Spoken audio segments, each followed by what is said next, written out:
रुक करते हैं खबरों की ओर। कांग्रेस नेता राहुल गांधी भारत न्याय यात्रा करने वाले हैं। पिछले साल सितंबर से लेकर इस साल 14 जनवरी तक भारत जोड़ो यात्रा करने के बाद अब राहुल इस नई यात्रा को करने जा रहे हैं। भारत न्याय यात्रा लोगों को सामाजिक और आर्थिक न्याय दिलाने के लिए की जा रही है। भारत जोड़ो यात्रा की शुरुआत कन्याकुमारी से हुई थी, जो कश्मीर में जाकर खत्म हुई। राहुल ने इस यात्रा में दक्षिण से उत्तर का सफर तय किया। वहीं भारत न्याय यात्रा की शुरुआत पूर्वोत्तर के राज्य मणिपुर से होगी, जो पश्चिम में महाराष्ट्र की राजधानी मुंबई में जाकर खत्म होगी। इस तरह राहुल भारत न्याय यात्रा में पूर्व से पश्चिम की ओर सफर करने वाले हैं। पूरी यात्रा 6200 किलोमीटर सफर तय किया जाएगा। ज्यादातर यात्रा बस के जरिए ही कवर की जाएगी, मगर कहीं कहीं पैदल भी सफर किया जाएगा। भारत न्याय यात्रा को भारत जोड़ो यात्रा का दूसरा संस्करण बताया जा रहा है, जिसकी शुरुआत 14 जनवरी से होगी। Now, Rahul Gandhi is doing a yatra with the great experience from the first Bharat Jodo Yatra. Certainly, this yatra is going to interact with the youth of this country, women of this country, or marginalized people, and different areas of the people. This yatra will cover a distance of 6,200 kilometers. 6,200 kilometers. And will traverse the following states: Manipur, Nagaland, Assam, Meghalaya, West Bengal, Bihar, Jharkhand, Odisha, Chhattisgarh, UP, Madhya Pradesh, Rajasthan, Gujarat, and finally Maharashtra. Basically, 14 states. This yatra is covering 14 states and 85 districts. Basically, mode of yatra is a bus yatra. Bus yatra allows maximum access to the people on the way. But it will also have a short stretches of walking.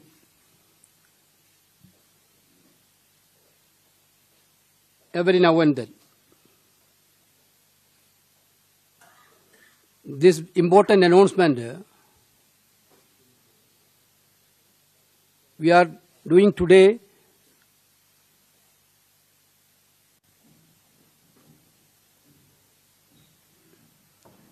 so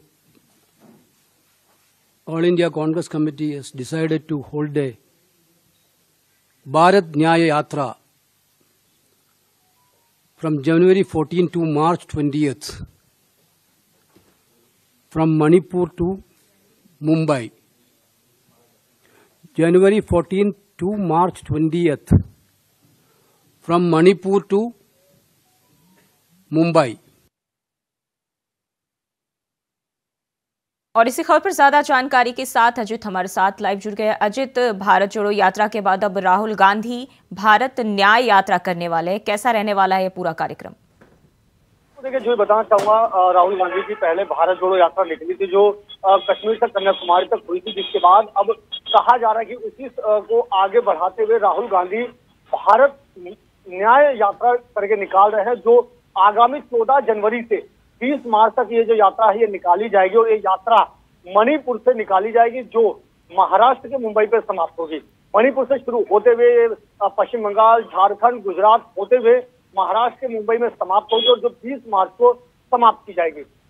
मिली जानकारी के अनुसार अगर मैं बात करूं तो तकरीबन 6200 kilometre की पूरी यात्रा रहेगी, जिसमें 14 राज्यों को कवर किया जाएगा, और इन 14 राज्यों में लगभग 85 जिले कवर करने के प्रयास किए जाएंगे। हालांकि जो बताया जा रहा है कि ये जो यात्रा है भारत न्याय यात्रा, ये यात्रा बस से की जाएगी, लेकिन बीच बीच में खुद राहुल गांधी पैदल यात्रा भी करेंगे, जिसका नाम जो है भारत न्याय यात्रा दिया गया है। जी जूही जी, क्या लगता है अजित, इस यात्रा का फायदा राहुल गांधी और कांग्रेस पार्टी को 2024 के लोकसभा चुनाव में मिल सकेगा? देखिए, जो कहा जा रहा है जिस तरीके से भारत यात्रा जो पहले यात्रा निकली थी, न्याय जोड़ो यात्रा, उसमें कहीं ना कहीं जिस तरीके से एक कांग्रेस को भरपूर समर्थन देखने को मिला था, तो निश्चित तौर पर माना जा रहा है कि आने वाले समय में लोकसभा चुनाव भी है और उसी चुनाव को देखते हुए राहुल गांधी ने ये भारत न्याय यात्रा निकालने का जो शुरुआत करने जा रहे हैं। क्योंकि इससे पहले जब कांग्रेस की बैठक हुई थी तो उस दौरान भी कांग्रेस के राष्ट्रीय अध्यक्ष जो है मल्लिकार्जुन खड़गे, उन्होंने विशेष तौर पर राहुल गांधी से ये बात कही थी कि उन्हें दोबारा से एक ऐसी यात्रा निकालनी चाहिए और उसी में ये जो है अब भारत न्याय यात्रा को निकालने का जो शुरुआत है वो करने जा रहे हैं, जो आने वाले 24 जनवरी से माफी चाहूंगा 14 जनवरी से शुरू की जाएगी। जी, क्या लगता है अभी यात्रा में एक महीने से कह सकते हैं कम समय है और इसको लेकर जो है क्या कुछ तैयारियां की जा रही है? और देखिए, जो जिस तरीके से आज ऐलान किया गया है तो निश्चित तौर पर कहा जा सकता है, हालांकि इससे पहले भी जिस तरीके से यात्रा देखने को मिली थी, तमाम जो पूरे भारतवर्ष में राहुल गांधी जो उस समय पैदल यात्रा पे निकले थे। हालांकि इस दौरान जो है थोड़ा सा अंतर ये है कि इस दौरान इस बार जो है वो बस से यात्रा करेंगे, बीच बीच में वो जरूर पैदल निकलेंगे, लेकिन इस बार जो यात्रा है वो 6200 किलोमीटर की यात्रा है और इस यात्रा के दौरान 14 राज्यों को कवर किया जाएगा। तो निश्चित तौर पर उसी हिसाब से तैयारी की जा रही है। हालांकि अभी जो समय है वो एक लंबा समय है, तो निश्चित तौर पर कांग्रेस के पास और राहुल गांधी के पास एक लंबा समय है। और जिस तरीके से कहा जा सकता है, क्योंकि लोकसभा चुनाव है और ऐसे में जो जन समर्थन जुटाने की जो कवायद है वो पहले भी कांग्रेस ने किया था। जी अजित, बहुत बहुत शुक्रिया आपका तमाम जानकारी के लिए।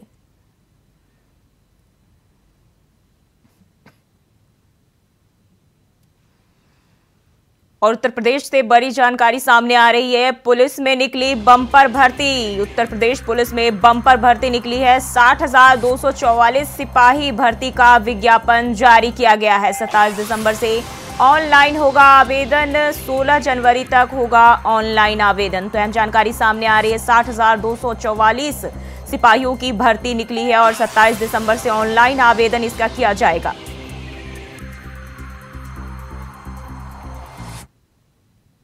और रुकते हैं एक छोटे से ब्रेक के लिए, फौरन हाजिर होते हैं।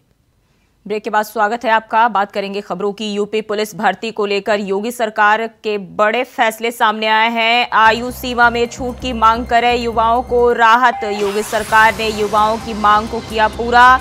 यूपी पुलिस में सरकार ने 3 साल की दी छूट। मुख्यमंत्री ने प्रमुख सचिव गृह को जारी किए निर्देश। तो आयु सीमा में छूट की मांग करे युवाओं के लिए खुशखबरी है। योगी सरकार ने युवाओं की मांग को पूरा किया है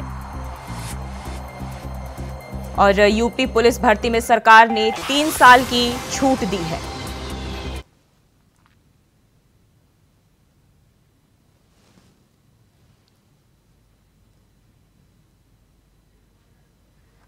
और इसी खबर पर ज्यादा जानकारी के साथ स्टेट हेड प्रियम पाठक हमारे साथ जुड़ गए हैं।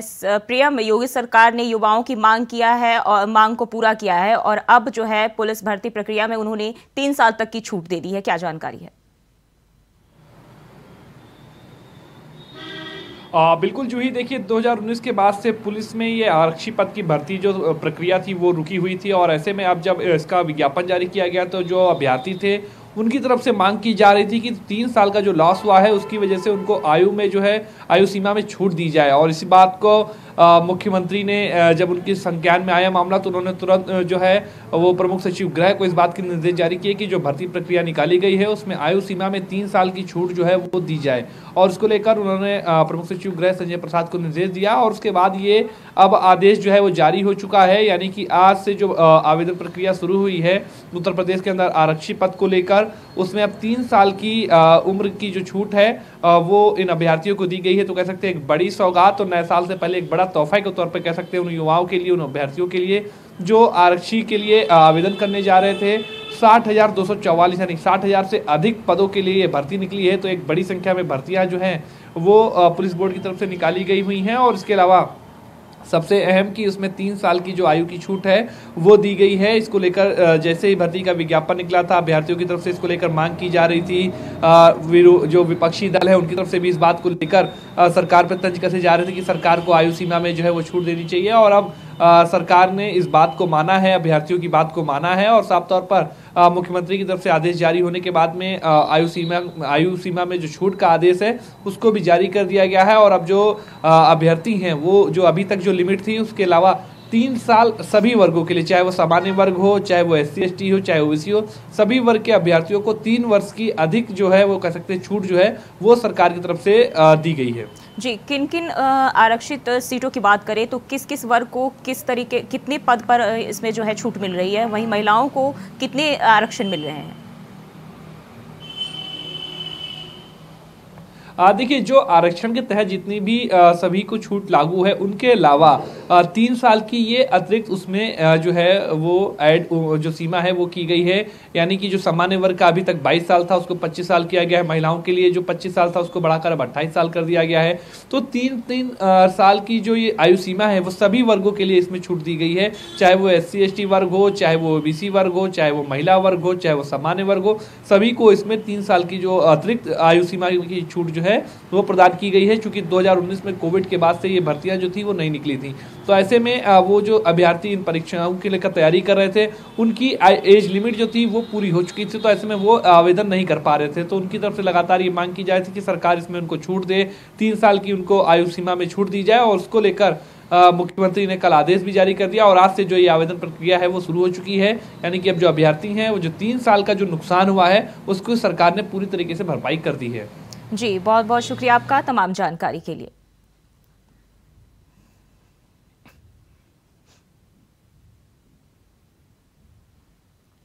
और कांग्रेस नेता राहुल गांधी बुधवार सुबह हरियाणा के झज्जर जिले के छारा गांव पहुंचे। राहुल गांधी वीरेंद्र अखाड़े में पहलवानों से मिलने आए। ये वही अखाड़ा है जिसमें दीपक और बजरंग पुनिया ने कुश्ती शुरू की थी। इस दौरान राहुल गांधी ने पहलवानों के साथ कुश्ती भी की। यहां गुलदस्ता ना होने पर अखाड़े के कोच ने खेत से मूली निकालकर राहुल गांधी का स्वागत किया। वहीं राहुल गांधी ने मेट पर जमकर एक्सरसाइज भी किए। उन्होंने बजरंग पुनिया के साथ मेट पर कुश्ती की प्रैक्टिस की। राहुल गांधी करीब 45 मिनट तक अखाड़े में रुके। पहलवान दीपक पुनिया के गांव में पहुंचे। वो हमारा जो रूटीन होता है ना रेसलिंग का, वो देखने के लिए आए हैं। तो कोई खास बात हुई पहलवानों से? वो बिल्कुल उनके माइक में, उनके चैनल पे या वो वीडियो बनाई की उन्होंने? हाँ, कुश्ती की उन्होंने, जोर की, एक्सरसाइज की। बिल्कुल आपके साथ किया? मेरे साथ ही कर रहे थे। तो क्या खास देखने आए थे वो जो आप लोगों के? वो ये देखने आए थे कि भाई जो एक खिलाड़ी होता है उनका जीवन कैसे होता है, कि रेसलिंग का जीवन कैसे होता है। कुछ नहीं पता था, हम तो यहाँ प्रैक्टिस करने लग रहे थे, एकदम से आ धमके। हम तो ये नहीं पता था कब आएंगे कब। यहाँ एक्सरसाइज कैसी होती है, हमारे साथ एक्सरसाइज मिलके की, एक्सरसाइज की सारी। उन्होंने अपने गेम के बारे में बताया हमारे को और बड़ी खुशी हुई। उनको तो बहुत जानकारियां हैं, बहुत खेल के बारे में, जैसे जुजुत्सु वगैरह जो खेलते हैं, उनकी ब्लैक बेल्ट होल्डर हैं, उन्होंने हमारे साथ होल्ड करके दिखाया। बड़ा बढ़िया लगा। उस प्रकरण पर भी बात हुई उनकी। क्या कब बताया आप लोगों ने? क्या कहा गलत हो रहा है, कैसे हो रहा है? हमने कहा बहुत मानसिक परेशानी में झेल रहे हैं बच्चे, लड़कियां भी थी लड़के भी थे।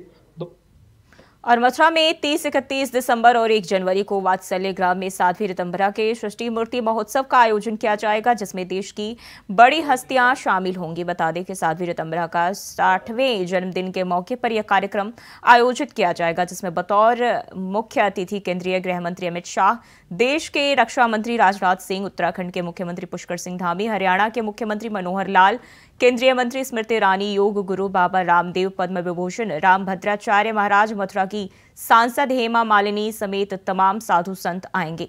साथ ही राष्ट्रपति, प्रधानमंत्री और सभी केंद्रीय मंत्रियों और कई प्रदेश के मुख्यमंत्रियों को भी इस कार्यक्रम में आमंत्रित किया गया है। वहीं इसको लेकर तैयारियां जोरों शोरों से की जा रही है।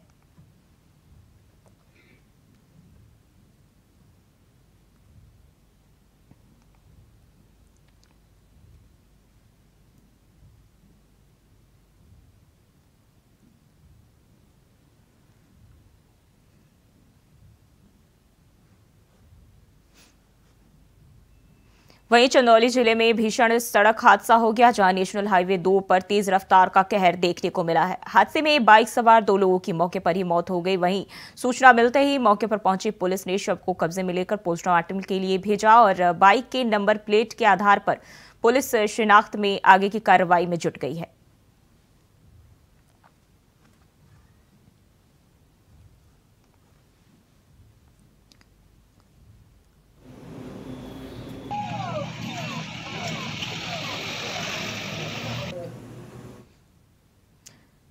वहीं जौनपुर के थाना बक्सा क्षेत्र के फतेहगंज बाजार में हत्या सहित लूट की घटना करने वाले अभियुक्तों और पुलिस टीम के साथ देर रात मुठभेड़ हुई, जिसमें 3 अभियुक्त गिरफ्तार किए गए। इस दौरान 2 अभियुक्त के पैर में गोली लगने से घायल हो गए।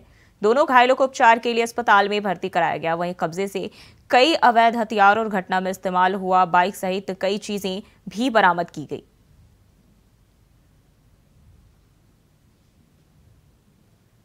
बक्सा अंतर्गत सुजियाम्बू के पास एक पुलिस से मुठभेड़ हुई।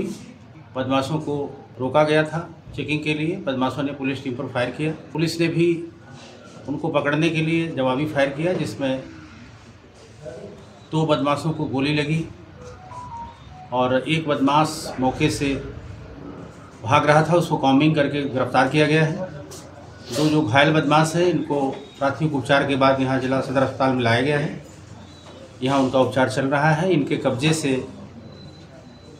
जो घटना हुई थी लूट की और उस लूट के दौरान हत्या की, उसमें जो जेवरात लूटे गए थे उनको भी इनके कब्जे से बरामद किया गया है। और बुलेटिन में फिलहाल के लिए बस इतना ही। खबरों के लिए बने रहिए इंडिया वॉइस के साथ।